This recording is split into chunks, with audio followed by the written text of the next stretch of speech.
स्वप्न दिसत होते. काय झालं पीळ घालून उघड्या डोळ्यांनी रामराव पाहत होते. काय करावं काहीच समजत नव्हतं.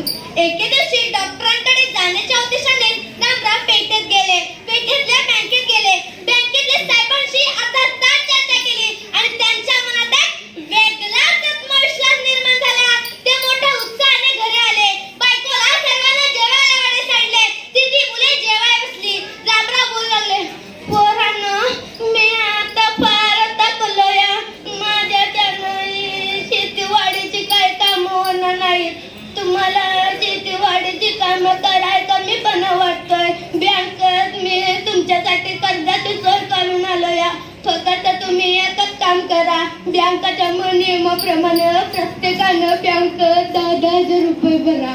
कागदपत्रांची मी जुळवाजुळव केली आहे. तिथे मुलांना अगदी आनंद झाला. प्रत्येकाच्या डोळ्यासमोर 5 लाखाचे आकडे तरळत होते. काहीतरी करून बँकेत 10,000 रुपये भरायचे असा प्रत्येकाने निश्चय केला. पण पैशांची जुळवाजुळव काही होईना. दुसऱ्या दिवशी तिन्ही मुले रामरावांचा निरोप घ्यायला आली. बाबा आम्ही शहरात चाललो आहोत. महिन्याभरात 10,000 रुपये कमवून घरी परतू. रामरावांना आश्चर्य वाटले आणि मनोमन आनंदही झाला. कारण लगातीर निशाणे पण असं झालं होतं. तिघे पण शहरात आली. खूप प्रयत्न करून मोठ्याला एका किराणा मालाच्या दुकानात 7,000 रुपये पगाराची नोकरी मिळाली. मधला 5,000साठी हॉटेलातील साफसफाई करू लागला. धाकट्याला एका रसवंती गृहात 6,000 रुपये पगाराची नोकरी मिळाली.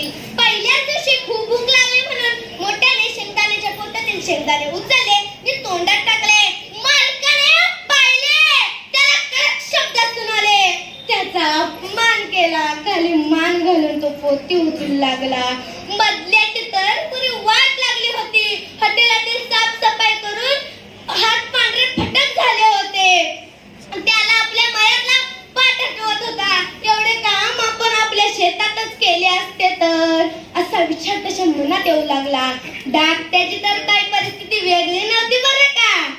ऊसाच्या रसाचे पैसे पाहून आपल्या मयातला ऊस आठवला नसेल तर नवलच. ऊसाच्या मुळ्या वाटताना दमछाक होत होती. एवढे काम आपण आपल्या शेतातच केले असते तर असे त्याला वाटू लागले. इकडे मात्र रामरावांची पत्नी तिन्ही मुलांच्या विचारांना पुरी व्याकुळ झाली होती.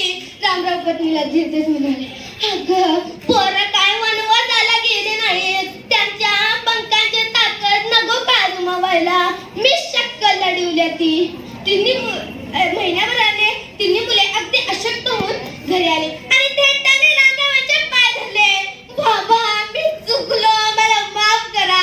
10,000 रुपये कमवायची आमची लायकी नाही. आम्हाला माफ करा बाबा मी चुकलो. रामराव त्यांच्या पत्नीच्या डोळ्यात पाणी आले. रामराव बोलले, अरे माझ्या पोरांनो मी हेच सांगत होतो. हातचं सोडून त्याच्या पाठीमागे लागू नका. तुम्ही शिकला असता तर आधुनिक शेती करू शकला असता. पण जाऊ द्या. या घालायची जितके तुम्ही सेवा कराल तितका तुम्हाला फायदा होईल. तिन्ही मुलांनी माना डोलवल्या. त्यांच्या डोळ्यातला आत्मविश्वास पाहून रामराव मनोमन निश्चिंत झाले आणि त्या रात्री त्यांना शांत झोप लागली. धन्यवाद.